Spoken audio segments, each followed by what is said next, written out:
Hello, I'm Matt Guff from thehouse.com, and these are Burton Snowboard boots.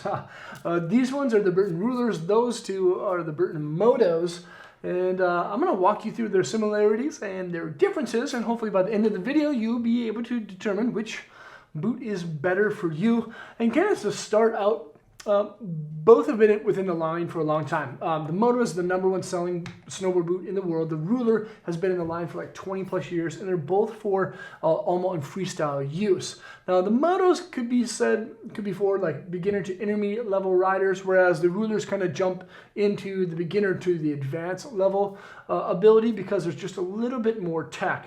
You know, for like the $30 I think price spread, you get a lot more in the Ruler than you do, of course, in that Moto.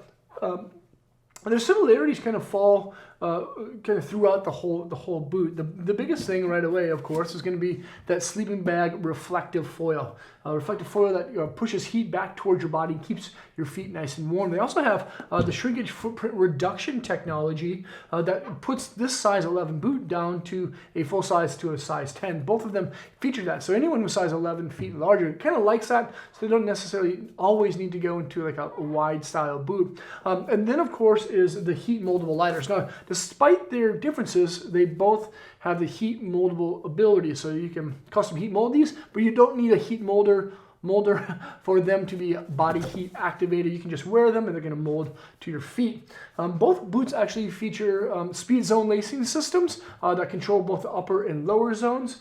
And then there's the BOA lacing system too. Now, the difference between that BOA though is that the Moto actually has one BOA coiler that tightens both the upper and lower zones, whereas the BOA on the Ruler, there's two of them that separate the upper and lower zones. So you can tighten them independently, which is a real nice thing. All of the laces that you'll see, or the ropes, are actually from New England ropes that have a lifetime warranty.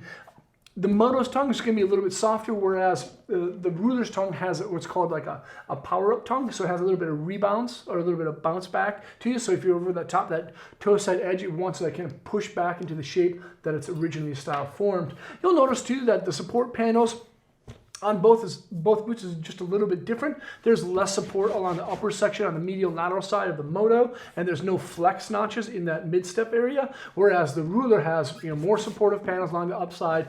There's a taller style backstay that actually has a grip light backstay too, so the material is just a little bit more grippy and should stick to the back of your high backs. And then there's also those flex notches in that mid-step that allows the upper section to kind of fold over the top of the toe side edge without a lot of material pinching underneath your ankle strap. And then also inside of this thing is this is a lock-up style cuff on the Ruler. It actually wraps around this liner, whereas the Moto's integrated liner lacing system is actually on that heat moldable liner.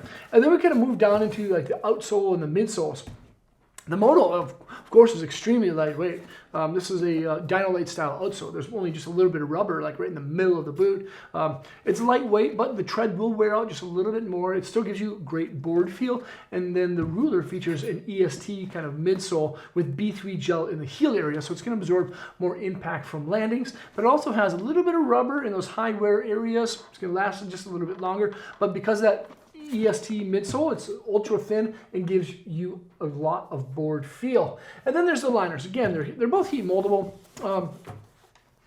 The Imprint 1, the Imprint 1 Plus that you'll find in the Moto, again, has that integrated liner lacing system, but both have like about the same amount of like support panels along the lateral and medial side. They both have internal J-bars, and they both feature this footbed. This is a kind of a single density footbed, a little bit of arch support and heel cradle, perforations for breathability, and then a moisture wicking kind of like top sheet there. But I actually prefer to have the Imprint 2 because of that lock-in cuff. Because the lock-in cuff is like integrated into the internal part of the shell, it helps to like grip and keep your heel more in that backstay or that heel pocket area. The Ruler also features 3M Thinsulate insulation that's just going to be a little bit warmer. But again, for like a $30 difference, you get a lot more technology in that Ruler than you'll find in the Moto. However, the Moto at the price point is is definitely unbeatable. Both are great boots, of course, that you can check out at thehouse.com.